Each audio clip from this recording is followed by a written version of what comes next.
So I want to put this out there. You apparently winning bingo is apparently possible. We literally just recorded a show where we were talking about how it's your odds of winning bingo are pretty low. Well, we have had a possible. We've had well, winners on, and we've seen people we had win, somebody who won like $4,000 or $5,000. I know, but it's just one of the, anyway. Keep going. It's also possible to be struck by lightning. No, so this is like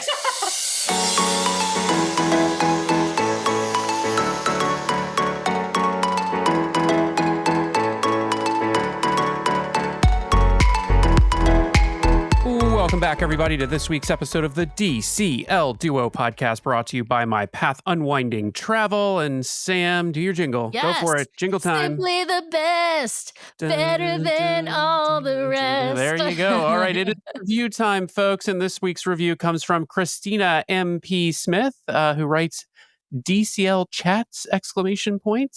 Was thrilled to find this podcast after realizing not everyone, all caps, in my family wants to chat about Disney Cruise Line cruises as much as I do. I love hearing the plethora of travel tales and appreciate the respect given to all differing opinions, except during rapid fire. Thank you, Christina, for that kind review and for pointing out yet again Sam's judgmental attitude toward our guests during her rapid fire round. We appreciate the review for sure. Yeah, and I like Christina am always surprised that everybody in my life doesn't want to talk about Disney Cruise Line as much as I want to talk about Disney Cruise Line. I'm sure I want to talk about Disney Cruise Line as much as you want to talk about Disney Cruise Line, and I run a Disney Cruise Line podcast. Well, and I feel like it comes up at I try to bring it up at work with friends, and they don't always. I mean, there's a couple eyes glaze over. Yeah. Even the Disney people, they're not all Disney Cruise people. There's some folks who are Disney folks, and so yeah.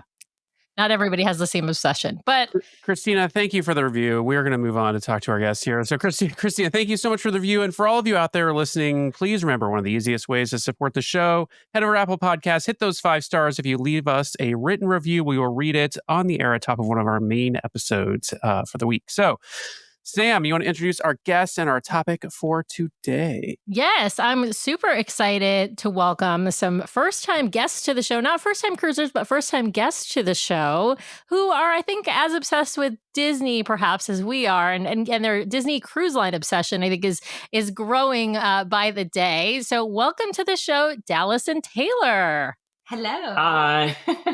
Thanks for having us. Yes.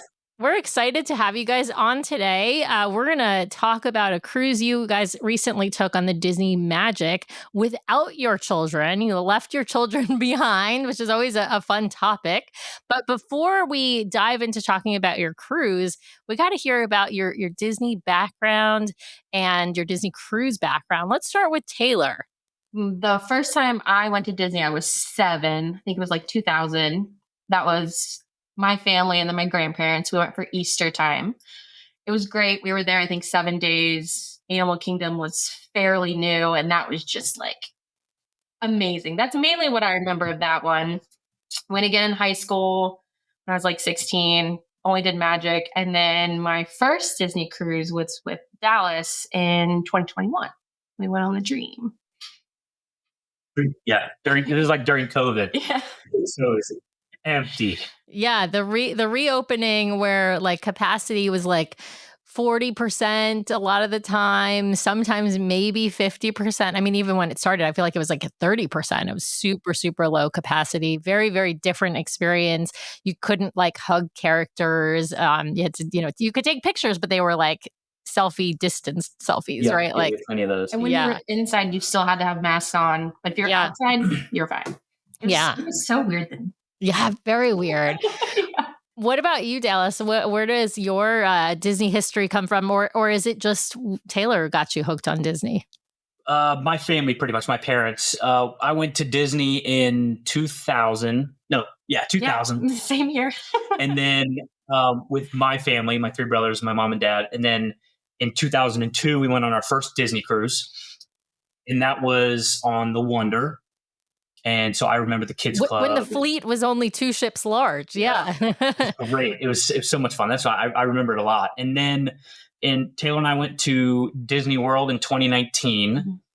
And then we got the bug. And then it hit you. And then we did the cruise and the Dream. And then I've done Taylor and I both have done now all our cruises together except for my Wonder cruise. So it was, now I've done 5. So this was my 5th. Taylor's done 4. And we can't stop, unfortunately.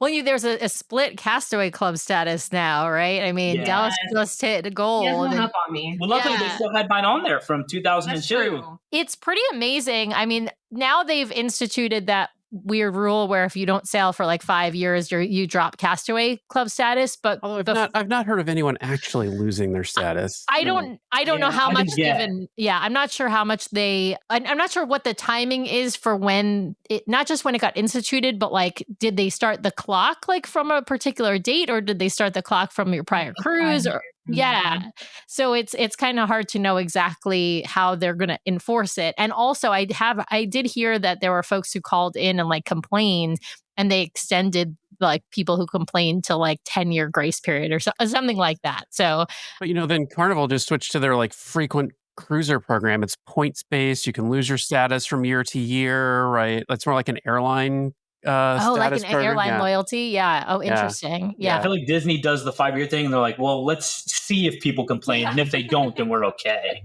Exactly. I think you're absolutely right. But yeah, I mean, it is pretty amazing. Like if you have sailed recently, like they used to go all the way back, and they still, I mean, right now, as long as you don't have a current gap, everything that you sailed as far back as when they started in 98, it all counts towards Castaway Club status.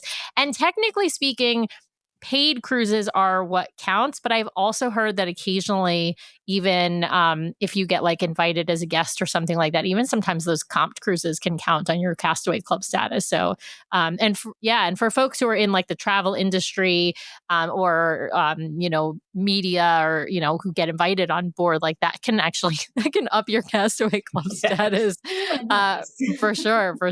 Well, and so you guys have done 4 and 5 cruises, and you've hit all the ships except for the Treasure now. Is that right?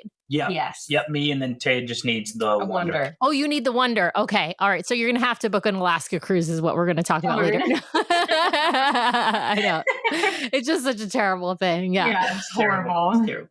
Well, tell us, like, how did this cruise on the Magic, this was, you sailed in early May. How did this like come about that you all were going to sail without your kids? Like how did this come to fruition? Let's put it that way. The first cruise, the Dream Cruise. Yeah. Dream Cruise. Mm-hmm. Yeah. Was like a vacation from our daughter being born. So she was born, and 6 months later we had to wait. We didn't want to leave until she was at least 6 months. So we booked that cruise as like a break, like a sleep. Congrats. Yeah. And we don't remember much from that cruise, honestly. A lot of sleeping. We slept a lot. And you were in that brain fog of new parenthood where you're like, I don't even know who I am without my child now. And everybody, I think the amount was there was 1,600 people on the Dream. Mm-hmm. I think all 1,600 people saw a picture of our baby when we were on the ship. We're just like, our baby, she's new. And the same with the Magic. So we did the cruises in between. We took our daughter with us, and then this cruise, same. We had our son Oliver, and we were looking for deals and another kind of like vacation just for us. Mm-hmm. But also it kind of settled on Taylor and I being together for 10 years. So we celebrated birth of our son. So thank you, Oliver, for the vacation, for the reason to take a vacation from Oliver. And then our 10-year anniversary. But we love, and people talk about going on cruises without kids and going to Disney World without kids. It's so much fun. People should. Yes. Yeah. Right. We are such big proponents of that. Like, I'm not saying you should always leave your kids at home. Like, your kids might enjoy Disney parks and might enjoy Disney cruises also. But like, I do think, and I will say, like, we've mentioned this on the show before, like, we have a parent coach that we've worked with now for years, who is a psychologist. And we started working with her because of like some challenges we were having with Nathan. And one of the things she gave us was permission and actually express instructions that we take vacations just the two of us. Like, that it's really important. And I'm, as parents, like, it's really important to like nurture your relationship with your partner, because like it can be hard, especially when you've got like a newborn baby or just a very difficult toddler, which is what we had. And it's important to take that time to recharge your batteries, recharge that relationship, all of those things. So kudos to you and congratulations on 10 years. That's fantastic. It was bittersweet because we wanted to go. Like we were super excited. Mhm. But then, yeah, leaving your kids is really hard. And we live in Cincinnati, Ohio, and leaving them was very tough. And we would think about it all the time before the cruise, like, man, let's just take Winnie. Let's take Winnie. Because Winnie was 4 at the time.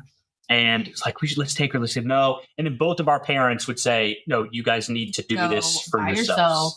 And then luckily we did. We had a great time. And then we've talked about it. We'll take parents only vacations on the older ships, but the newer ships, like we need to take the kids because of all the kids centered stuff. Well, that's a good balance. Yeah. Take the kids on the new ships, check out the old ships on your own. I think the adult only pool decks we've said this before on the show, the adult only pool decks on the older ships are superior to the Wish class adult only pool deck. So that's actually a really smart choice. Although there are some really cool adult only spaces on the newer ships, like some of the bar spaces are really cool too. So some balance in your life. Well, let's talk about the planning process.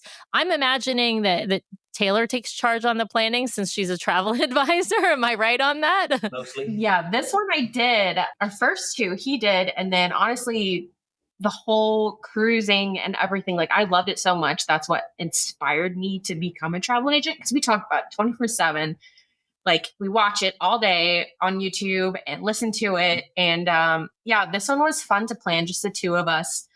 But the funny thing about the dates that we chose for this is when we were there on the ship the 7th to the 12th, or 7 to 11, we flew home the 12th because our son's birthday was going to be the 13th. So his first birthday was 2 days after we got off the ship. And we're like, this is good. And we had to switch. We had a cruise scheduled The week of from the 12th through the 17th. the 4 days after, 3 days after that. We had to change it because of Because you realized it was his birthday. Oh my God. We didn't know when he was going to be born yet. Because you had booked, I see. You booked it when Taylor was pregnant. Yeah. And so, because you forget, booking with Disney is, with any cruise line, if you're booking, it might be 18 months in advance, right? So you're pregnant with the baby, but you don't know when he's actually going to be born. So you're sort of, you're booking your dates guessing based on when your due date is, when you'll be able to. So we did that. We had to move it. Which was fun. Yeah. It was super easy to do that. But it was fun. We chose a different room category than we normally have. We normally do a balcony. We did an inside. But I don't know. It was and that was a way to convince ourselves that we found a good deal because we had one less person and we did an inside stateroom. So like, this is definitely a good deal on a Disney cruise. Right. I mean, it's Disney math, right? Like I'm spending money, but I'm saving money because I could have spent X more dollars. Absolutely. Sure. Absolutely. I mean, now we did talk about heading to port and saying, now if there's an upgrade, we're going to get it. When we were in that line, they had the little paper that said no upgrades, and we're like, okay. So Disney was looking out for us. Yeah. Disney was saving your pennies for you when it's usually the reverse. Well, let's talk a little bit about the planning process. You guys at the time were Silver Castaway Club members. Were there things that you were wanting to book ahead of time for when your onboard booking window opened? Obviously, you're not the last group, but you're second to last group. So I think it's 90 days in advance of your cruise. Were there things you wanted to book, like adult dining, drink tastings, port excursions? Like, were there things you were trying to book ahead of time? Our main thing that we wanted to book was pretty much anything Palo, whether it was brunch or dinner. But we ended up getting both, which was super exciting. Did we book any drinking? We don't. Taylor and I don't. More social drinking. Yeah. So sitting down and tasting drinks wouldn't be up our alley. But the main thing was Palo. We wanted brunch and dinner. And luckily, I've had some great luck in our past cruises. Like the cruise prior, the Fantasy. I had gotten up in the middle of the night and then checked the app, and we didn't have Palo brunch. And then I got Palo brunch, and then for this cruise, I woke up to do it, and the website crashed and the app crashed. And I waited about 45 minutes, got back on. I was able to get it. So we've had some great luck with Palo. But yeah, the main things were just Palo brunch and dinner if we could. Mm-hmm. We also did the rainforest room. Yeah. And then we the main things to try to get, we again, this is just going to be like a relaxing cruise for us. We didn't want to commit to too much. But we'll always commit to Palo brunch and dinner. Yes. So. That's amazing. Yes, absolutely. That makes sense. Well, you guys headed to Walt Disney World before your cruise. Tell us, where'd you guys stay and how did you guys plan on getting to the port? We stayed at All Star Sports. Yeah, our home is Port Orleans or Riverside, though. Mm-hmm. So, and again, this is an impromptu kind of vacation. We didn't want to spend too much money, and luckily, but you know, if you save money on the room, you're spending it somewhere else. So it's so you know, true. we stayed at All Star Sports. Balances. Yeah. Well, and when you don't have you guys have little kids, a 4-year-old and a 1-year-old. When you're, not worried as much about a longer bus ride, right? Because you don't have like the double stroller or like carrying a kid or stroller-free vacation is totally different than anything. It's amazing. Right. Right. So I feel like your world is sort of more open as far as like where you're willing to stay. And so yeah, that absolutely makes sense. Okay, so you stayed at All Star Sports. What was your transportation to the port? We did the Disney transportation. So they picked us up the day of boarding at Port Canaveral, like 10:30, I want to say. We all met like 9:45, and then we took the bus to the port, and we also took it back from there. We've always done their transportation. It's just easy. You don't have to think about it. They take care of all your bags. And kids. I mean, if people have kids, we usually do, it would say we fly into Orlando. And this time we Ubered from the airport to our resort because we didn't need a car seat. We didn't have a car seat, so we didn't need one. And normally we take the bus because then the kids can just sit on the seat. Mm-hmm. But this time we didn't need it. So same with Disney Transfer. We do Disney transfers because we don't have to worry about car seats or anything like that. Plus, Disney's customer service, they take care of everything. It's pretty much, they're just shuffling you in and then everything's taken care of. Yeah, like you drop off your bag and then you don't see it until it gets dropped off at your room. Like it's great.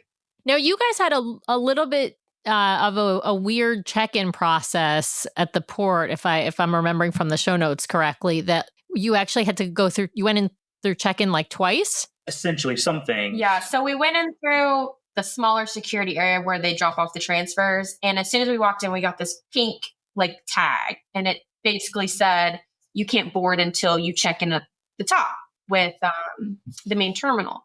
We're like, okay, so we go through security, we go upstairs, and you have to check in, I guess how they used to, before COVID, at the desks and everything. There was a line, and we were actually the first sailing on the Magic back in Port Canaveral in I don't even know how many years. So nothing transferred. Yeah. So all the check-ins that everyone had done online previously, basically we had to do the whole process again. We waited in the line. We got up. They took our pictures again, did the health questionnaire, emergency contacts, which honestly, it wasn't that too bad of a wait because we were separate security than everybody else driving to the port. Yeah. So we went into the buses, we did our security immediately, and our wait upstairs by the terminals, I don't know, maybe 15, 20 minutes. Yeah, it wasn't bad at all. So, and we boarded our bus at 10:15, left the resort, and we were boarding the ship at 12:01. Oh, good. Yeah. So not bad. And that's kind of normal. But then other people didn't have that experience because Disney Transfers had a different security. Everyone else went in the normal room, that half circle room.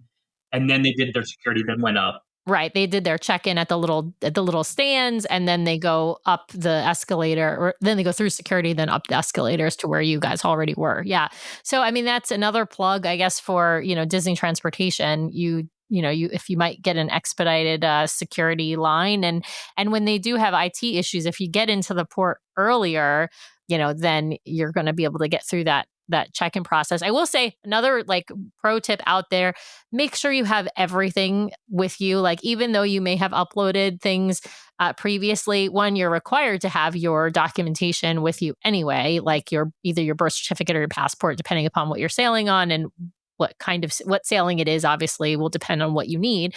But it's just easier if you have all your, if you have like the QR code printed out as a backup to having it on your phone.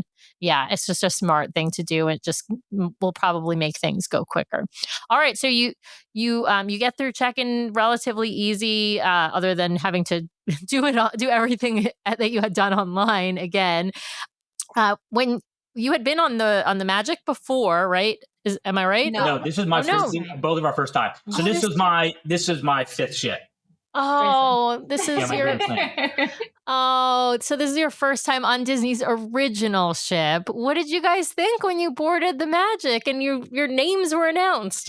That is one That's of the best part. yes. It just is so personable, even though everybody gets it. But like, it just is like, I don't know. You get butterflies and you walk in, and honestly, because we've been on the other ships, I was expecting it to feel like small and cramped, and it really didn't feel like that. It's still just as grand as the other ones. And the fact that this ship is now 26, 27 years old is mind blowing, because the upkeep, like it's great. Like I didn't have any. All of it. Yeah. Yeah, but them announcing your name is Just, it's awesome. it's a great memory every time. Yeah.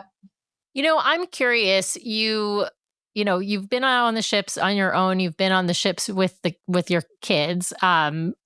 Just with your oldest, right? Your youngest is actually a first-time cruiser. The next time, Taylor's belly on the fan. I was like, you've technically been, but they won't count it. Yeah, Right. count for the status. Right. Oliver has no Castaway Club status, even though he's actually physically been on the ship. Sure. I love that. But do you have sort of traditions that you like to do on the first day when you've got Winnie with you, and then have a sort of a different tradition of what you guys do now when it's just the two of you? Like all the other podcasts and people go on, or people on your podcast that go and have kids. I mean, the travel days are hard no matter what. I mean, it doesn't matter what type of kid you have. Travel days are hard, whether it's flying or getting on the cruise. They're really hard. So the first thing is, if you don't have snacks with you and you can't bring them on, is food. So you go straight to food. So Tay and I just do that for ourselves. We don't try to eat so much in the morning, so we can get our fill for the cost of the cruise at Cabanas on the first day. Yeah, and we've always done either Cabanas or Marceline. Yeah. We've never done like the sit down on the first day, just because Cabanas is you go in, you eat, and then you can move on. It's not like a committed certain amount of time. Yeah. And I love Cabanas. Yeah. It's great food. We do that and then immediately go up to the top deck and kind of view everything. Yeah. This time we did some dining reservations with them. Where was it? The Scat Cat Lounge? Oh, yeah. We had task for a private table. Mm-hmm. Oh, Soul Cat, you mean? Soul Cat. Sorry. Yeah. No, it's hard to. Scat Cat is on the Treasure. Soul Cat is on the Magic. It's it's like me with Royal Court and Royal Palace. I never remember which one is on which ship, and it doesn't really matter because they're identical. So yeah. Yeah, we got our private table, which is nice. Nice. And then sometimes we'll just sit up and watch Funnel if it's on. We love the Funnel vision, and then we kind of walk around, get a lay of the ship, and then wait for our rooms to be ready. We didn't have to. The main thing, we wanted to go up and do nothing. We didn't have to ask if somebody needed to go potty. Yeah. We didn't make sure that they have to do diaper change. Water. Yeah. So it was just Tay and Dow, and it was very relaxed. I love that. And we're like, wait, do we have kids? Oh yeah, but we don't need to worry about it. Yeah, it's a different. It's like a completely different experience when you don't have to like think about the needs of a child, and you only have to think about your own needs. Absolutely. Now, Dallas, you already knew the layout of the ship because you'd been on the Wonder like many years ago, right? Like 20-something. Yeah. So I mean, maybe you didn't really know the layout of the Wonder. Did you guys find it easy to navigate on the Magic? I mean, you'd been on the Dream and the Fantasy, which I think layout wise, they are certainly more similar to the Magic and the Wonder than, let's say, the Wish and the Treasure. The layout has changed more significantly in that third iteration. But was it sort of easy to kind of learn and get your bearings on the ship?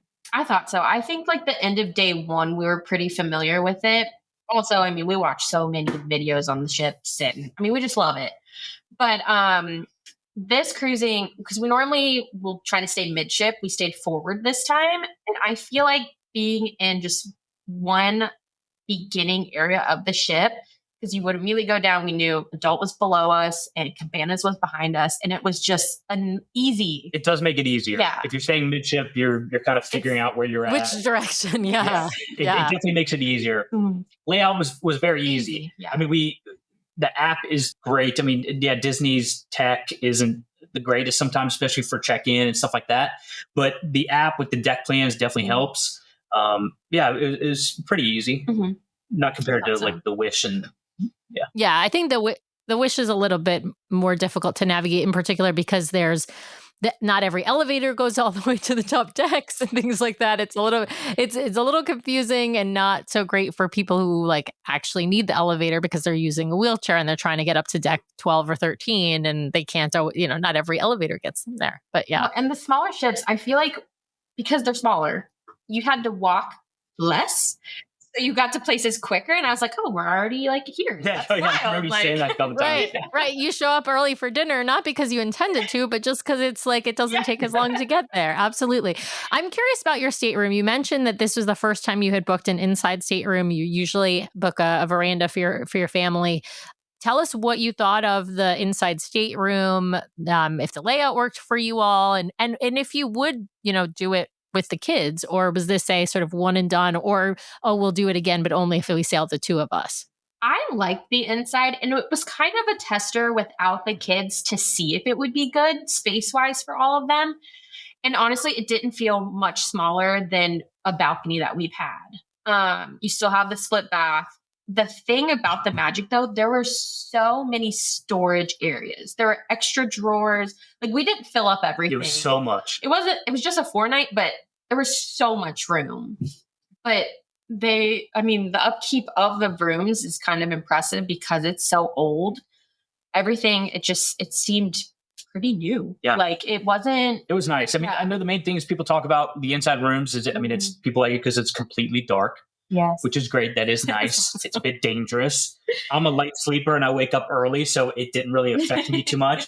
Our daughter comes in every morning and wakes us up at like the exact time every morning. So I'm just awake. But the darkness was really nice. And plus we were forward, right? We were forward.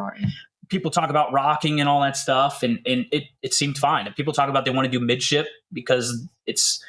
Honestly, I barely felt the movement of the ship when we were in the room. I don't know if it was because it's a smaller ship or because we were in the forward, but being in and inside and the forward, we barely felt it. Like, most of the times we knew that we were moving when we turned it on the TV to see the front of the ship, to see it moving. And take this advice we're talking about lightly. Taylor has the best luck for cruising. We've been on 4 cruises together now, and we've had perfect weather, perfect water every single time. That's what I was going to say is the rocking is really dependent upon the sea conditions. Like most of the time in the Caribbean, you're not going to get like, wild waves. I mean, we've certainly had it a couple times. We got a great video out there of us coming into Nassau one time with some pretty ridiculous waves. But most of the time in the Caribbean, you're okay. So I think sea conditions, weather have more to do with it. These big ships out on the ocean, it's not... I think a lot of people are concerned about seasickness because they went on like a fishing boat one time, to go deep sea fishing or something. And like those boats, small waves matter. So yeah. But the aft is, I think, in general, the aft is where you'll feel the most movement. So it's the front, you get the wave movement. What? The aft, you get the engine movement. I hate the engine forward because I thought it was opposite. I was like, oh, we may not feel it as much as in the back. I feel like when we're on some of the main dinings in the back of the ship, I'm like, okay, I know we're low, but I And I usually That's only how- feel the that's shit how when I we're back am. on Yeah. land. So like when Yeah. we're back on land, I feel funny. it. UFC But legs. that's Yeah. it. I feel Yeah. No, I'm like Taylor. I feel it more when we're in the back at dinner in the evening, and it's because the engine like movement is a lot of yeah, it's gotta movement. be. Yeah, it's super intense. But as far as the layout of the room with the kids, so when you walk in, it's bathroom, and then Mm. normally for balconies, it's the larger bed, and then it's the like kids' bed, so the couch and the pull out up top. But inside it's switched, so it's the couch and then the larger bed. That's the only thing I wouldn't like about with kids is I'd want us first and then the kids furthest away. Yep. You Because want with you the- near the door, so if a Yeah. kid gets up in the middle of the night or something, Mhm. you're gonna catch them And the before door they get to just the door. opens immediately. So yeah. Yeah. That's The only thing is that those was- those doors are pretty heavy. So when it comes to like younger kids, unless you've got like one of these Hulk kids who really, can like those doors are really heavy. So I wouldn't be worried about like a 1-year-old being able to open a stateroom door or anything like that. But like, I don't know, like a strong 6-year-old, maybe, they can, it's their, if they're, yeah.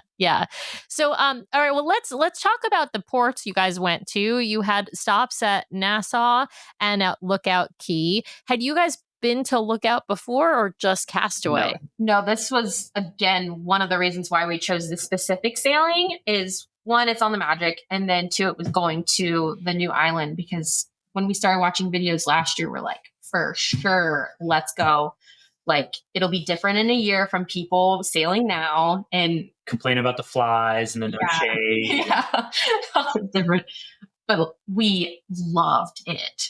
Yeah. And the Like- only thing about Oliver being born, and we love him so much, we had to change the cruise. The cruise after was a double dip. So Oliver ruined that for us. So Oliver's birthday ruined you being I able to go know, to 'cause Castaway it's and Lookout. Castaway and then Oliver! Yeah. Damn you, Oliver! But we've been to Nassau. We didn't get off at Nassau. I mean, we've done it a couple times, and it's great. Again, it was relaxing. We did bingo that day, didn't we? No, bingo No, was it's next Lighthouse. But Lookout is amazing. The Mhm. soft, and people talk about the sand. It is the softest sand. It's like people should write a book about it. Yeah, right? It's gorgeous. It really is. It's totally different than Castaway for sure. And people listening, I'm 34 and Taylor's 32. Mhm. The walk wasn't that bad from the ship to the island. It wasn't that bad. We timed it. It was about 9 minutes, and we stopped once to like take pictures. And We also got off super early. Like once we ate breakfast, we pretty much got off the ship. And Taylor and I are pretty active though, so keep that in consideration. And when we were walking, there were plenty of golf carts going back and forth. Plenty strollers for the kids. And then, so I would say we saw when we were heading up, we saw a golf cart already coming back with wagons, the strollers wagons already back. So they're doing a good job as far as transportation to and from the island. Yeah, that's good to hear. Well, and for you guys, of course, if you were with your kids on this cruise and you were going to Lookout, like no question, I mean, with the kids, your kids' age, you would grab one of the, if you didn't bring your own stroller from home, you'd grab one of those strollers or one of the wagons and put the kids in there. Like, I want to be very clear, like the walk is going to be would be long for a 4-year-old, right? I mean, certainly too long for a 1-year-old, but for sure, I would say even a 4-year-old, that would be quite a long walk, unless you have one of those 4-year-olds that has like really good stamina, right? But it's, yeah. Or you want them to take a nap that day. Yeah, exactly. You need them to nap later. Absolutely. Now, did you guys hit up Serenity Bay Beach or did you go to the family beach? I mean, they're right next to each other, but I'm curious where you guys spent your time. Yeah, we mainly stayed with the family. We were kind of like in the middle. So we didn't really go to Serenity, but we did walk along the beach all the way down. And then we walked back. And people, if you get off and you take the right and you go down to the beach, if you walk a minute past where all the families rush to get there to get a seat, it's even the family beach. It's not very crowded, like just a little walk up. And then it's Serenity. You can't really tell the difference between Serenity, just the little cone that says this is adults only. Yeah. But again, it wasn't so crowded. But we could definitely see the difference between being on, this is our first small ship. Mhm. The, Yeah, that's true. The amount of people versus the fantasy, the dream, and all that. Yeah, for sure. Yeah. I mean, it is, you're talking like 2,400 people max versus like 4,000 people max. So you're going to feel a difference. At the private islands, you'll feel that difference maybe even more acutely than on the ship, because the ship is obviously smaller. But I think in general, you can kind of feel that like the dining rooms are not as big as the dining rooms on, for example, the fantasy. And so you can feel the difference in size. And on the private islands, which can hold, obviously service both 4,000 person ships and 2,400 person ships, like that, you're not going to have as much of a sort of a crowded atmosphere. What did you guys think of the food on Lookout? Having, of course, been to Castaway before, and some of the food is similar, and then of course you got some different food available on Lookout. What'd you guys think?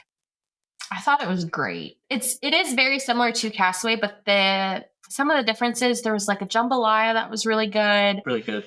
And the thing is like you walk up and you go through a line, but then there's like, if you go around the corner, there's more food. And that's where like the specialty food was, and the desserts. Yeah, like fried plantains and stuff.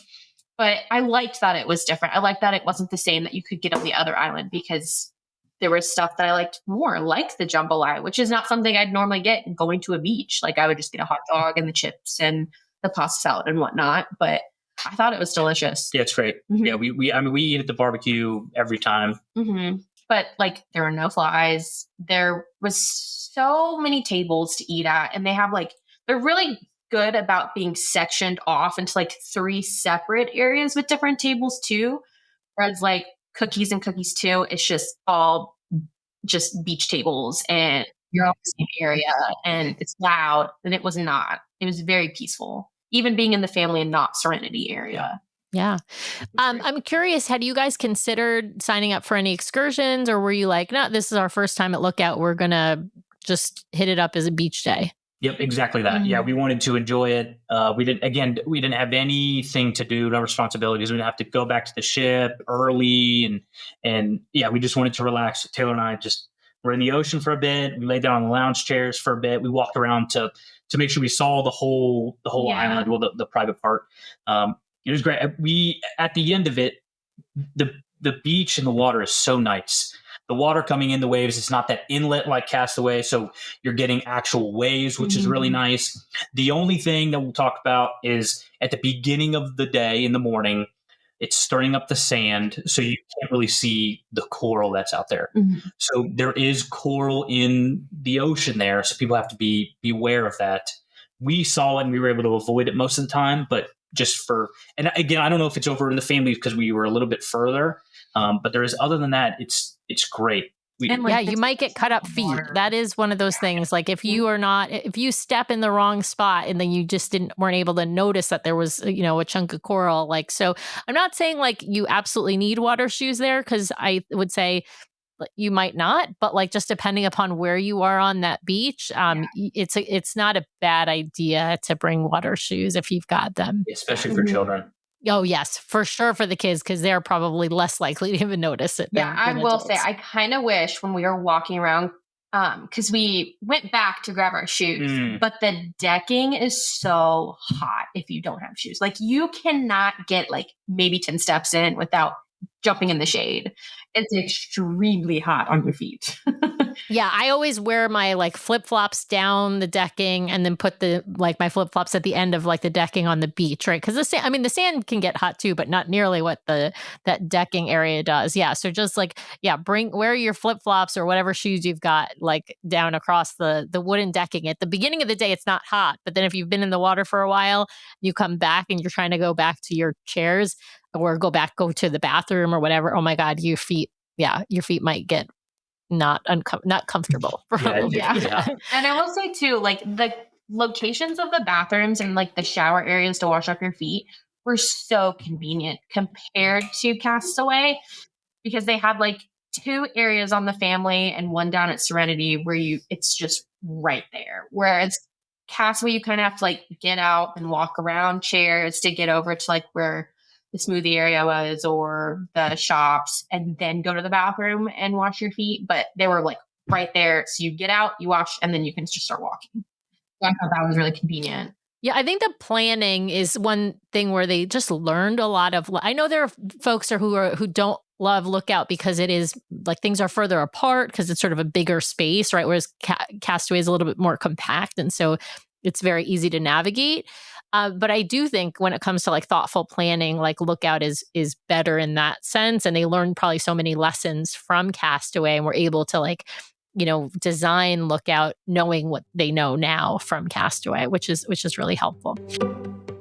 Are you listening to our show because you want to make the most out of your next vacation? Great news, the fabulous team over at My Path Unwinding Travel can help guide you so you don't miss a thing. Their team of professional travel advisors are caring, knowledgeable, and experienced. It's why we use them to book our own travel. My Path Unwinding Travel is an authorized Disney vacation planner, which means they are recognized by Disney for their expertise and service. They have sailed on all the Disney ships, including in concierge, visited the theme parks, adventured with Disney, relaxed at Aulani, and so much more. Whether it's a Disney cruise, a theme park vacation, or Adventures by Disney, or if you are looking to expand beyond the mouse, My Path Unwinding Travel will elevate your next vacation planning experience. Even if you have already booked, reach out for a complimentary consultation to make your vacation even more magical. Ready to talk to the experts? Head over to mypathunwinding.com/DCL Duo or email dclduo@mypathunwinding.com so they know we sent you their way. Thanks, My Path Unwinding, for sponsoring today's show. Now back to the episode. Let's jump back onto the ship.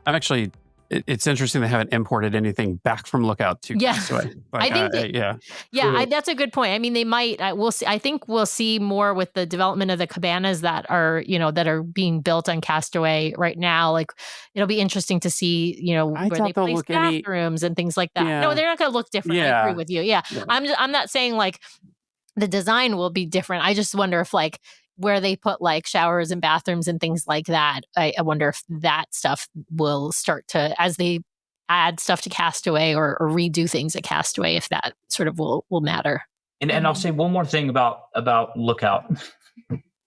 If you put on sunscreen before you leave and you get to Lookout and you're there for 2 hours to 3 hours, please reapply your sunscreen. Good call. Please reapply your sunscreen. Yeah. Take 20 minutes. If you don't have mineral sunscreen, and dry off and just reapply, please. I'm going to guess you learned a hard lesson here. No, you didn't. Taylor got yeah. So I have vitiligo, so I don't. So it hurts a lot if I don't put sunscreen on. But no, just the amount of people the next morning or that night at dinner, and they're uncomfortable because you can see just the red and you look silly putting it on. But just reapply. And they do sell, pro tip, they sell aloe in the shops. Ask me how I know. Tell me you got a sunburn without telling me. We've all been there. Exactly. There are times where I forget and then I'm lathering up with aloe because it's the only thing that makes you feel better, but it's still uncomfortable. Yeah. When Taylor got burnt just in these little parts, because she's usually reminding me to go reapply. Mm-hmm. So thank you. Yeah. Oh. Sacrifices. Yeah, absolutely. It's not the kids, it's me. It's Dallas. All right. Well, let's jump back on the ship. There was one thing you mentioned, one word you mentioned earlier, which is bingo. And we were joking about this before Bingo, bango. Bingo, bango. That has to be the title of the show. Bingo, I told Brian when I saw the show notes, I said, this is going to be Bingo, bango has to be the title of this show. A reference for anyone who has not watched Big City Greens. Yeah. Please go watch it. It's a great show. But that is on the Disney Channel. Cricket's tagline from Big City Greens. Bingo, bango. There you go. But tell us, you guys got up to some bingo on this cruise. Why don't you tell us about that? Yeah, so we left Lookout about a little earlier, and we did the 50 or the 500. And we've never done bingo before on a single ship. We've never done it, or paid for bingo anywhere. No. And so we're like, you know what? Let's just do it. We have time. We've been doing a bunch of trivia. Let's do bingo. We've never done it. So we sign up, we sit down, and there's like 4 rounds of the bingo. And each time the amount gets higher and higher. First round happens, and I think we stand up. And when you stand up, that means that you're one number away from winning a bingo. And so we stand up. We didn't win. We're like, okay, so we sit down. The next one happens, and second round, we stand up, and we ended up winning the second round, and we split with another couple.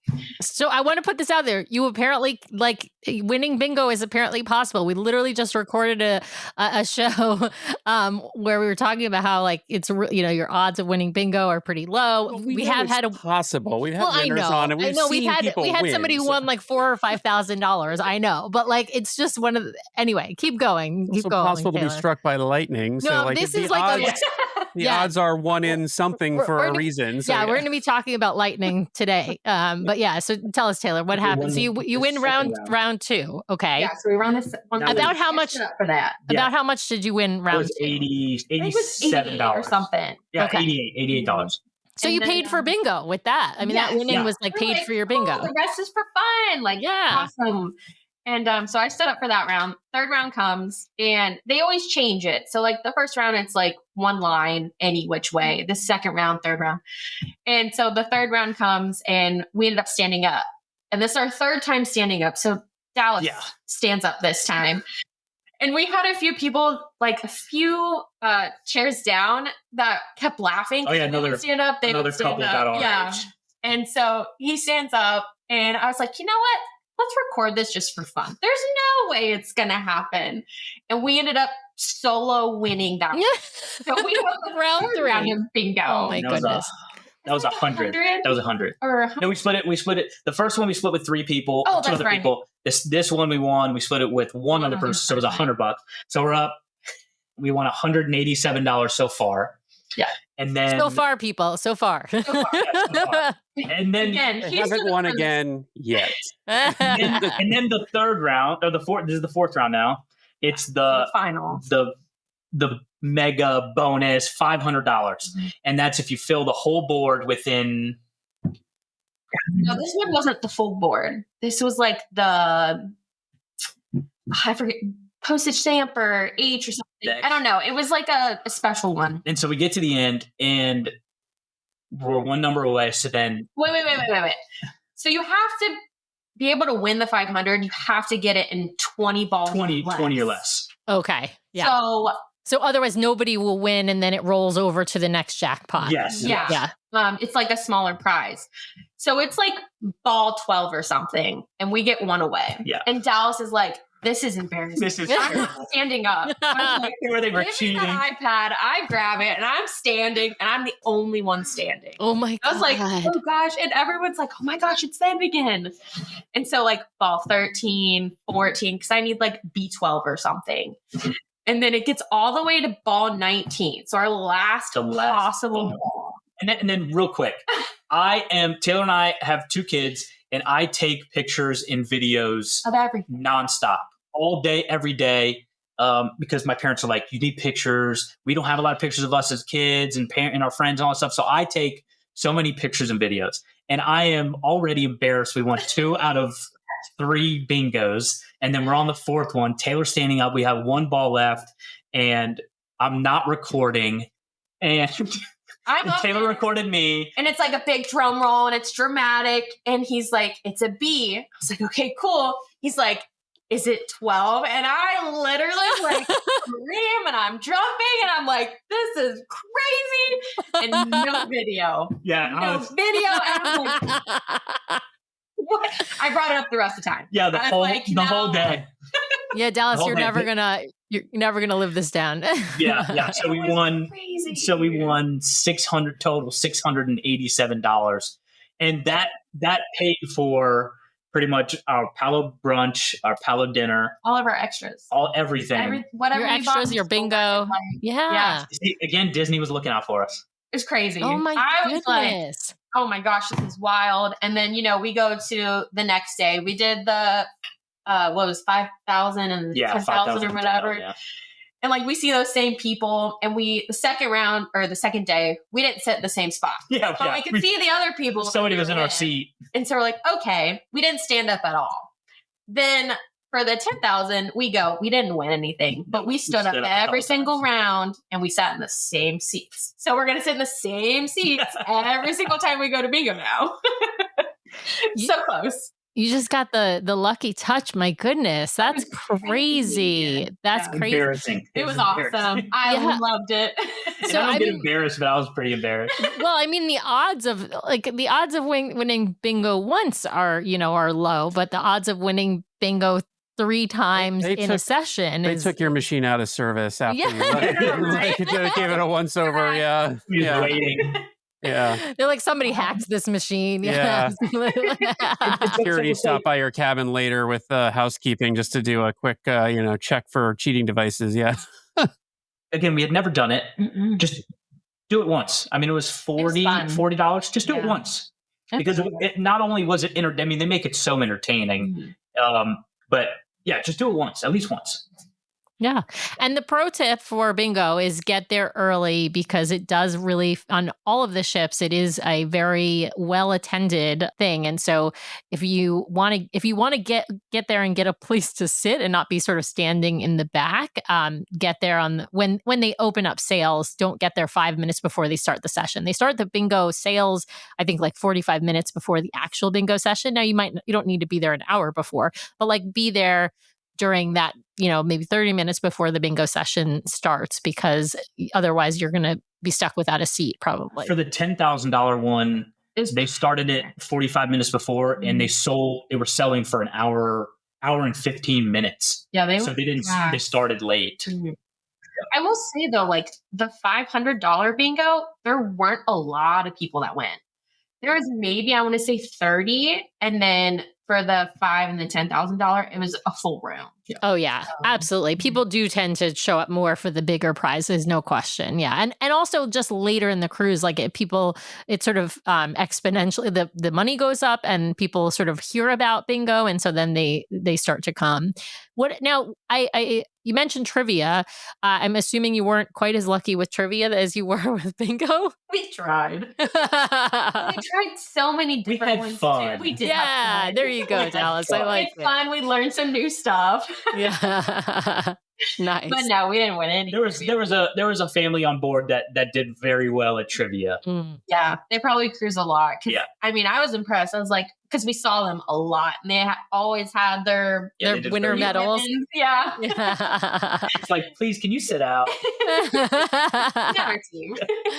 Listen, you got to like find those folks and join their team, right? Like get them to adopt you into their family so that you can, win with them. Yeah, that's the way to go. Well, what about some of the adult only activities? Now, of course, you guys were sailing without your kids on this cruise. And so you had the opportunity certainly to attend, Match Your Mate and the adult game shows and all that kind of stuff. Did you guys do those things, or were you like, oh, we need to sleep? We don't get enough sleep at home. We need to get Taylor goes to bed early regardless. I'm notorious. So yeah, like 9 p.m. I'm ready. And yeah, without kids, we definitely took advantage of being able to go to bed early. So we didn't do Match Your Mate. Mm-mm. We almost did. We thought about it. We did. And then we but we did Palo brunch and Palo dinner. No drink tastings this time. No. Yeah, Palo brunch and dinner are our main focus. We had Prima Notte scheduled for the first day, but because we've never been on the Magic and we're not sure if we'll go on the Magic again, just because there's ships coming out, we wanted to experience, I think it was Animators that night. Yep. So I really wanted to go to an original Animators palette where everything's black and white. So we ended up canceling that, but we're for sure going to try on the next ship for Prima Notte. And I selfishly just wanted to do Prima Notte for the pin. Yeah, that too. Yeah. You can Do buy it one all on for eBay. the sweet merch. Yep, we understand. You can find a Palo pin on eBay if you really want one. But they do have a couple different ones out there depending upon classic ships versus the newer ships. But well, what'd you guys think of? Which night did you do Palo dinner on? Did you like coordinate it with Pirate Night so that you wouldn't miss a particular dining experience, or did you just sort of like roll the dice? We wanted to eat at Rapunzel's. So we did Rapunzel's twice. Yeah, we had Rapunzel's for the actual dinner and then Pirate Night. We were okay skipping Lumiere's. Mm-hmm. So we did Animators, 2 Rapunzel's. It was our last night. The last night, yeah. Yeah, because so we called into Disney and talked about the dining rotation because we had brunch and dinner already planned or scheduled booked. So we called in to ask if we could get it to where we were missing Lumiere's, and they got it for us. Yeah, that's very smart. So, good pro tip out there: you can request to find out what the dining rotations are. You might not be able to do it like super far in advance, but you can do it certainly in advance of your cruise, and then you can choose which one, or put it. I shouldn't say choose. You can request the one that works best with your schedule, and they very much try to accommodate those requests. And I will say they usually can. It's easier for them to accommodate those requests than it is for them to accommodate like a last minute switch to early dining, for example, because most people don't request their dining rotation. We have a habit of requesting our dining rotation also because we want to make sure, if we're going to do Palo or Remy or Enchante, that it's on a night that we're okay to miss. And the menu at Lumiere's is wonderful. I have to say, it's the same as the Royal Court and Royal Palace menus. And so if you've had that menu before, and there's no show, of course, in Lumiere's. So if you're going to miss one, I can understand why you would choose that one in particular. We're both okay. We both don't mind the pirate menu. Mm-hmm. No, yeah. I think it's good. Yeah. What did you guys think of Rapunzel? Speaking of Rapunzel's Royal Table, and then I want to hear about animators as well. It was amazing. It was amazing. And our daughter loves Tangled. Like, she loved it since she was little. And we're sitting there like, man, Winnie would love this. Like, this is pretty cool. The guilt was coming. Yeah, all these little girls in their dresses. I was going to say, I think you actually have to take her on the magic if she loves Rapunzel, because it's like between the Tangled in the Walt Disney Theater and then Rapunzel's Royal Table as a dining venue. I'm sorry. I think Winnie needs to go on the magic. Yeah. It was awesome. I mean, like Disney, just the way the whole room was amazing. It was great. It's our favorite themed restaurant. Like the show going on, and I would say for sure. Yep. Yeah. And you can play the little game of find the Pascals. I think there's like 4 Pascals sort of hidden through the restaurant. It's not one. Yeah. We were staring right at it. It was like Yeah. Well, next time you go on the magic, you're gonna have to. Yeah, I believe it's 4. The wait staff will know it's either 3 or 4. But they are sort of hidden Pascals. They're not that so hidden, but they're in. I forgot how much of an enabler Sam is, telling us we need to take Winnie back on the magic. I know. I am. I'm find all the Pascals. Yeah. Yeah, I'm totally an enabler. All right, what about animators palette? And then we'll switch over to Palo really quick for some. So when I went on my cruise in 2002, I remember animators. My parents had us go to animators because if not, or the other nights, my brother and I were in the kids club. We didn't go to dinner. We had chicken fingers and fries for all of our meals because it was free. So I remember Animator's Palette because my parents had us go to it, but it was Taylor's first time in the old Animator's Palette, and I thought it was awesome. Just, we were fairly close to a screen, but we weren't butting right up next to a screen. And I don't know if we've said, but we were able to get a private table, so it was just me and Dallas at the table, which was also kind of cool because I could nerd out and not care about who's sitting next to us. Yeah. But it was really cool to see like the show and how it just starts black and white, the little sketches, and you kind of get to guess who it's going to be. So we sat opposite and we literally were doing it the entire dinner. Like, oh, that one's over there. That one's over there. That one's starting to animate. That one's colors. But it was so cool. Yeah, the Crush and the new Animator's Palette, Talk to the Crush, and then the drawing is great. But seeing the colors in the walls, it's magical. It is magical. Yeah. Yeah. And it's nice. I mean, it's nice that they have some variation across the fleet as well, that it's not cookie cutter exactly the same on every ship, right? So that, I think that variety is nice as well.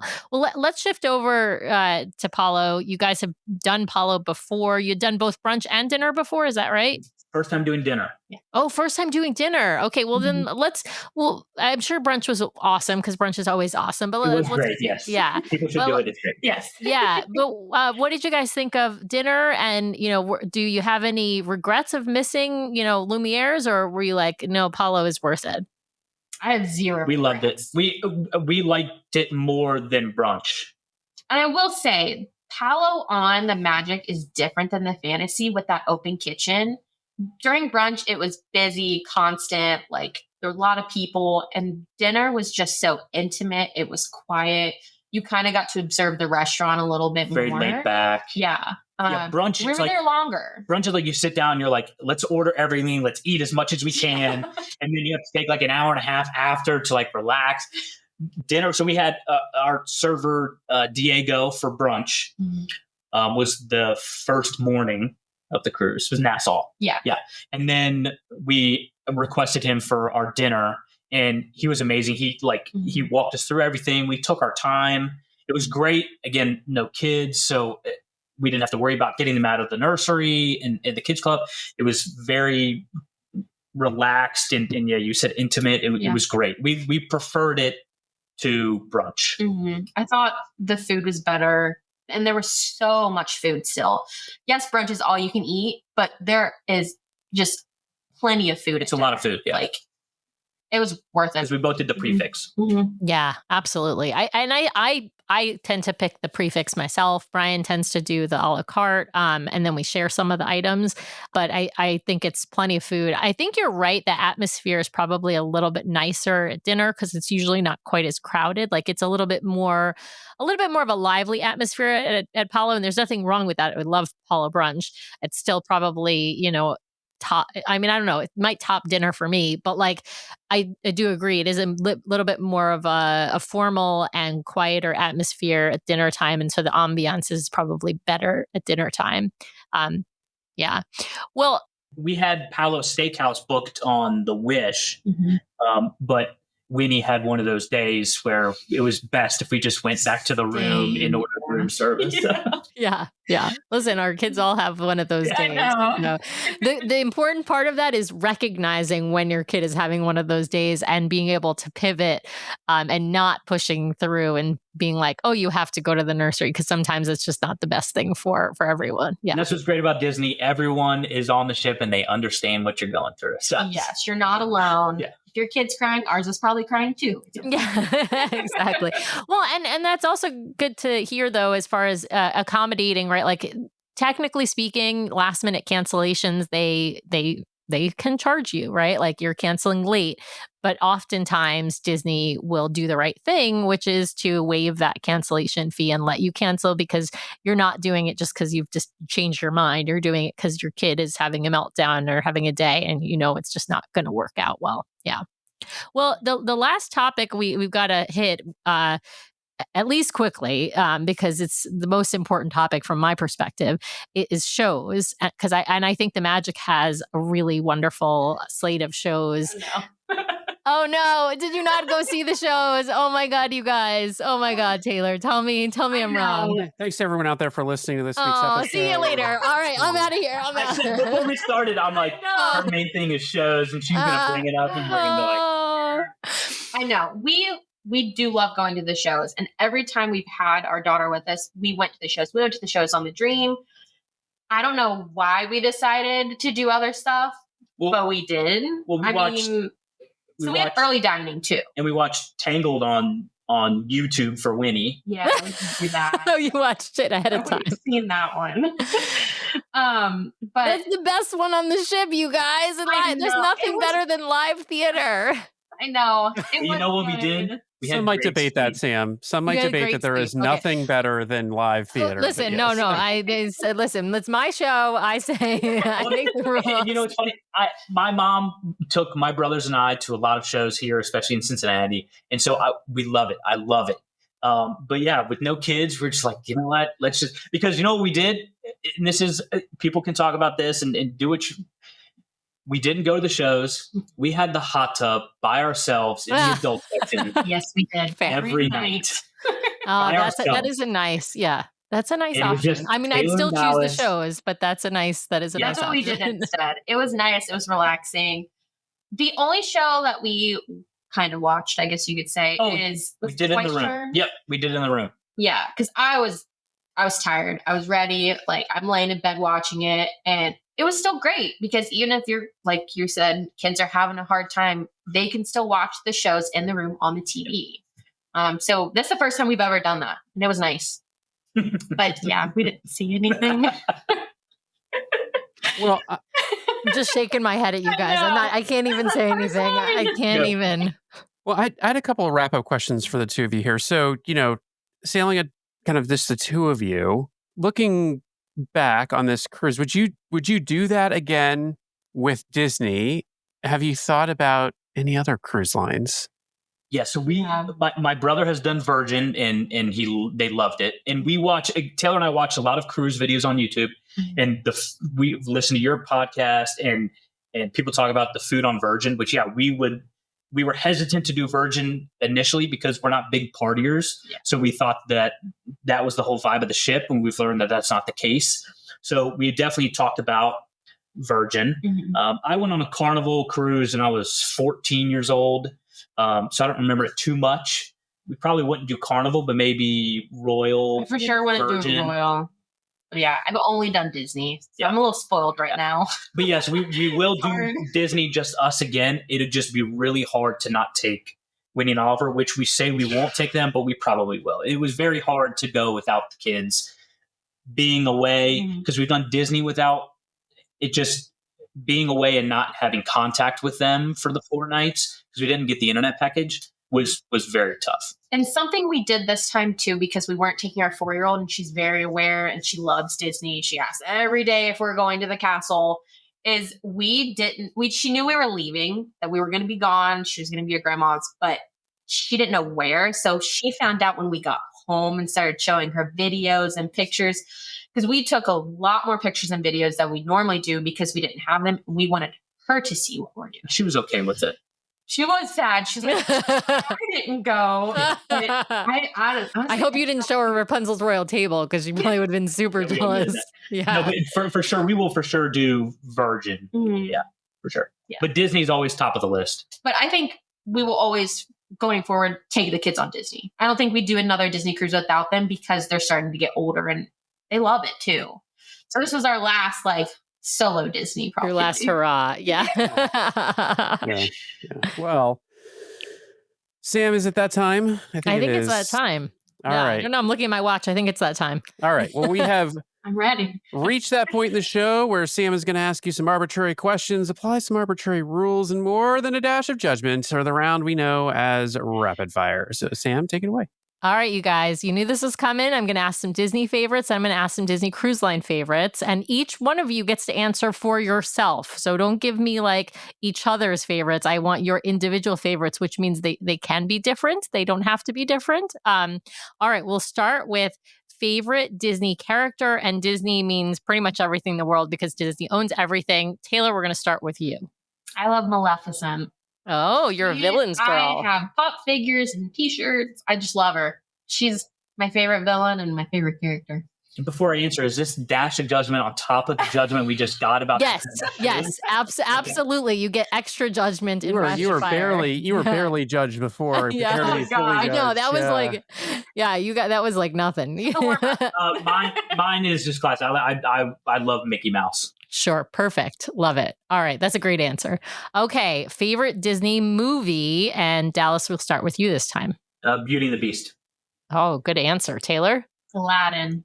Good answer. I love both excellent answers, you guys. 90s babies. Yes, you're picking from the classic 90s movies. I'm an 80s baby, but I was, a child in the 90s. So, of course, those are the best movies.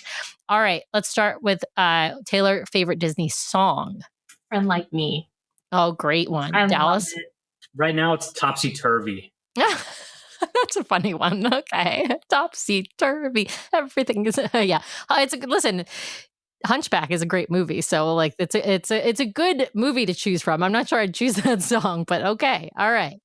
Okay. We're going to move on to the ships. And I'm imagining you've seen some of the shows on the other ships, even though you failed miserably at seeing anything on the Magic. So I'm going to ask you your favorite Disney Cruise Line show that you've seen. And let's say you've seen in the theater. So the ones that you've seen either on the TV, which is a great option, especially when you have a kid who doesn't want to sit through the show, or you've seen on YouTube, because that doesn't count, because you got to have live theater in order to be in its full glory. Okay, so Dallas, let's start with you, since it sounds like you are more of a show person than Taylor. Beauty and the Beast. That's the correct answer. Thank you very much. I Taylor? would say, what was the one? Is it Dreams? Taylor and I was that on the Dream? We had just had Winnie, so we both were Believe. just sobbing in there because it's him and his daughter. Yeah. Oh, Believe is the one you're talking. So Believe, yeah, we're the just crying father-daughter the whole one. time. Yeah, that's good. Yeah. Yeah, Beauty and the Beast. Aladdin. Predictable. Yeah. Taylor obviously clearly loves Aladdin. You chose Aladdin and Friend Like Me as your favorite songs, and then Aladdin as the show. Absolutely. All right.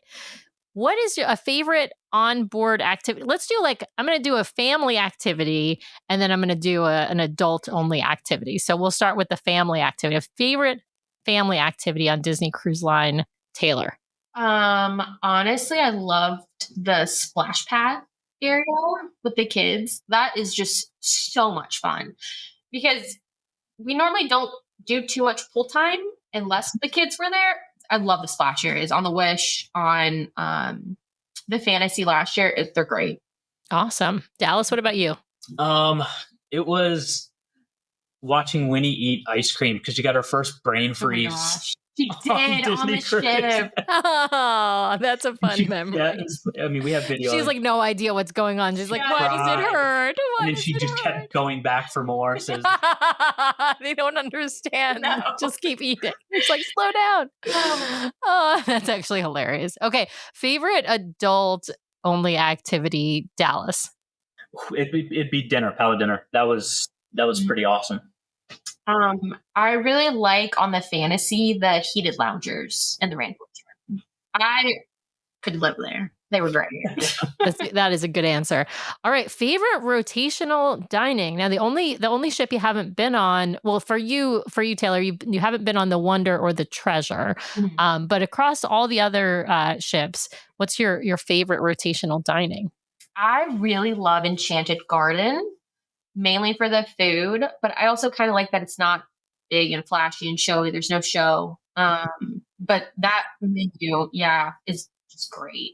What about you, Dallas? You have not experienced Tiana's on the Wonder, even though you've been on the Wonder because it was so long ago. So it was before the retheme to Tiana's. But what's your favorite? I'm going to guess that you're not going to say the whatever that was, Paradise, whatever, or Calypso, or whatever. I remember Animators, and that's it. Yeah. But mine is also Enchanted Garden. Yeah. Oh, interesting. All right. Okay. We got to talk foods. And speaking of Enchanted Garden, I need a favorite sweet item and then a favorite savory item on Disney Cruise Line. It could be out of Palo. It could be out of the dining rooms. It could be the pool deck. Doesn't matter. You can choose from all across the ship. Dallas, we'll start with you. We're going to do a sweet item first. Mine is the I have it written down. Norwegian pancake roulade at Arendelle. Oh, all right. And I know people don't like it, but I loved it. Oh, all right. Well, I love that. Listen, you're allowed to have like a unique I think that's great. People don't hear about the pancake roulade, so there you go. I love It it. is a pancake roulade. It was those little, just like little Rolled up. tiny. Yeah. Oh, with the sausage in the middle? No, it's a Was it- sweet. Yeah. Oh, it's a sweet. Yeah, At it was Palo? lingonberry. Yeah. No, lingonberry. it's on the Arendelle.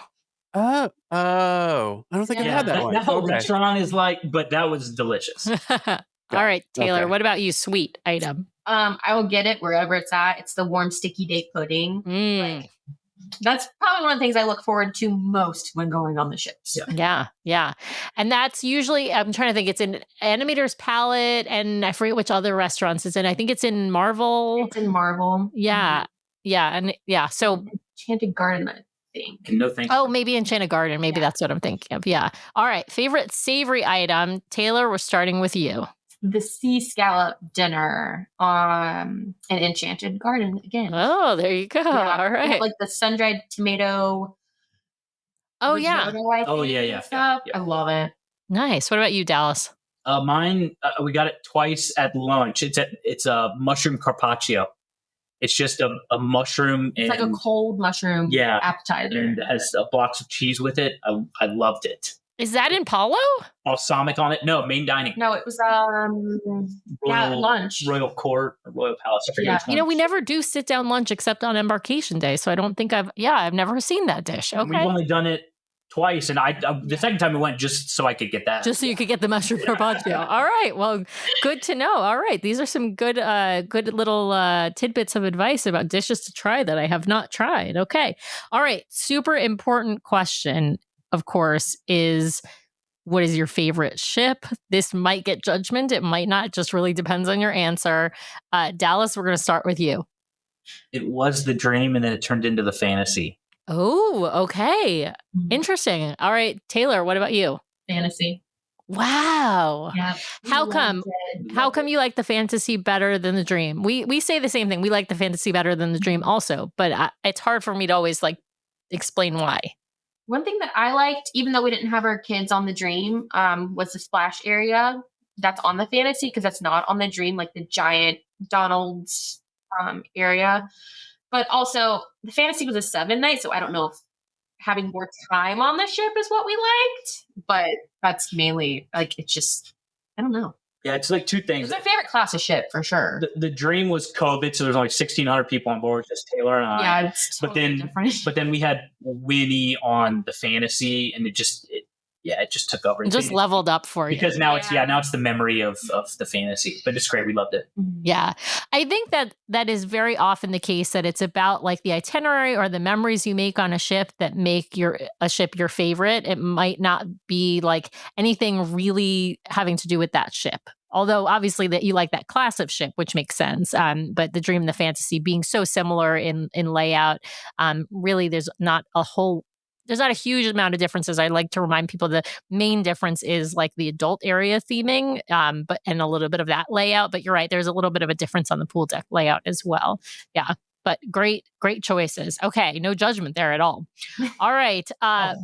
Yeah. So we have one more question, which this question doesn't tend to get judgment. The only judgment really you're getting from me today is about missing all the shows on the Magic, which, by the way, have has one of the best show lineups in the fleet. I think only second to the Treasure. So you're gonna have to get back on the Magic and go to those shows. But setting that aside, we got to talk your bucket list cruise. Meaning, if you could go anywhere in the entire world on a Disney Cruise Line ship, and it doesn't even have to be someplace that Disney Cruise Line currently goes, where would you go, Taylor? It already technically goes there, but I would say Hawaii. I really want to go around all the islands, and it is bucket list. I don't know. Great choice, Dallas. I want to do the transfer from Hawaii to Australia for the. Oh yeah. Yeah, Trans-Pacific Crossing. Love it. Absolutely. All right, you guys, thank you for playing. We passed with flying colors. Excellent answers across the board. So yeah, congratulations. No judgment. Yeah, no judgment there. Well, I always like to ask what's next. So did you pick up the coveted placeholder on Disney Cruise Line? Do you have something else planned? Are you eyeing something already? Yeah, Maybe when's multiple Oliver things. getting on a ship? In November. Ooh. Which ship? Where are we going? We are doing another land and sea, so we'll go to Disney World for a couple days. In November, we'll get on the Treasure. Mm-hmm. We're doing Eastern and Caribbean it's this time. Aladdin, so we had to. I know, I'm so excited. We had to. So we'll do the Treasure. And yeah, we do have a placeholder. We still have a placeholder available. Mm-hmm. And then when we go on the Treasure, obviously we'll get another placeholder. You just keep. Yeah. Repeat the cycle. Yeah. Yeah. Well, I have a prediction, and my prediction is you're going to love the Treasure, not only for the Aladdin theming in the atrium or the Grand Hall, but also, of course, because you're going to love, as parks fans, you're going to love all the parks theming as well. So yeah, that's going to be a fantastic trip. And the theming and the shows on the Treasure, please go to the shows. Please don't disappoint me. Minnie's favorite is Moana, so. Oh yeah, Don't disappoint Sam. Don't disappoint Sam. Don't disappoint me, please. And go see Beauty and the Beast again. You know that merch they make that sits on your shoulders? We're gonna make a little doll of Sam. Just yeah. Go to the shows. Go to the shows. Yeah, go to the shows. Go to It's the going to be shows. the little devil on your shoulder, you know. I can't wait. Oh, like Kronk. Oh my God. Yes, like Kronk. I'll be on the other shoulder going, go get an old fashioned. Go get an old fashioned. Yeah, go to Hook's Barbary. It's gonna whisper in your ear. Go to Hook's Barbary, Brian. I'm excited because it's a 7 night, and I'm like, we're waking up early, we're staying out late, we're doing it all. Like I want to do it all because there's a lot. Like, this is probably gonna be my next new favorite. We'll have grandparents with us. Yeah. Oh, good. Like we did on the fantasy. Yep. That'll be nice. That'll be so you'll get to do some of the adult only things as well. And of course you can rely on the kids club and the nursery as well. But it's nice if you have backup extra pairs of hands. Well, Taylor, we know you are a travel agent, so why don't you tell us if folks want to connect with you, book a cruise, or maybe perhaps a land vacation with you, where they can find you. Yeah, so I'm on Facebook. I'm through When You Wish Travel. So you can find me under taylorharris.whenyouwishtravel, and then on Instagram at vacay.with.tay. And then you can also just go to the website whenyouwishtravel.com and look me up and shoot me an email. And I love talking vacations. So Yeah, just to talk. She just wants to talk about Disney Cruise Line with somebody. She just needs some friends to talk about drink cruise with us. lines. Let's talk about Disney cruises. Yeah. Going all the way back to the review at the top of the show. There you go. Well, Taylor, Dallas, thank you so much for spending some time with us and our audience today, and for taking some time out of your weekend to share your cruise experience with everyone out there. It's been fantastic meeting you both virtually and chatting with you. So thanks very much for spending some time with us today. No, thank you. Thanks for having us. Yeah. So much fun. Hopefully we'll see you on a DCL Duo cruise. Yes, absolutely. Yes. We're game. Well, thanks to everyone out there for listening this week. We really, really appreciate it. Be sure to subscribe to the podcast so you can keep getting great content from us every week. In fact, twice a week we publish shows. So be sure to hit the subscribe button to get all of those great episodes. And if you want to watch us live, we have a live show now every week, Monday nights, 5:30 p.m. Pacific, 8:30 p.m. Eastern, over on youtube.com/DCL Duo. So be sure to head over and check that out. If you want to help support the show, be sure to hit those 5 stars on Apple Podcasts. And if you leave us a written review, a 5-star written review, we will read it at the top of one of our main episodes. So please head over there and hit those 5 stars. Of course, you can also help support the show by supporting our fabulous show sponsor, My Path Unwinding Travel. If you want to book your next Disney vacation, head over to mypathunwinding.com/DCL Duo, or email them at dclduo@mypathunwinding.com so they know we sent you their way. If you've got questions or you'd like to connect with us, the best way to do that is to head over to dclduo.com. It's got links to all of our things, full catalog of the podcast episodes, including a searchable catalog for the podcast, links off to our vlog, a link to our Etsy store where we sell some fun fan-inspired magnets, link to our Patreon if you'd like to help directly support the show each and every month. Just head over to the website or patreon.com/DCLDuo. Also has a way for you to sign up for our Substack newsletter that we're hoping to start really pumping out monthly here at least, and a few blog articles that we've written. So DCLDuo.com is the best way to connect with us. You can also, of course, email us at info@DCLDuo.com or reach out to us on our voicemail line at 402-413-5590. That's 402-413-5590. The DCL Duo podcast is not affiliated with Disney Cruise Line, the Disney Company, or the Disney family of theme parks. The views expressed on the show are solely those of the individuals on the podcast and in no way reflect the views of the Disney Company or Disney Cruise Line. If you have questions about a Disney cruise or a Disney vacation, please contact the great folks over at My Path Unwinding Travel or Disney directly, or your own travel agent. Thanks again for listening, and we'll see you next time for another fabulous adventure with the DCL Duo. Good night.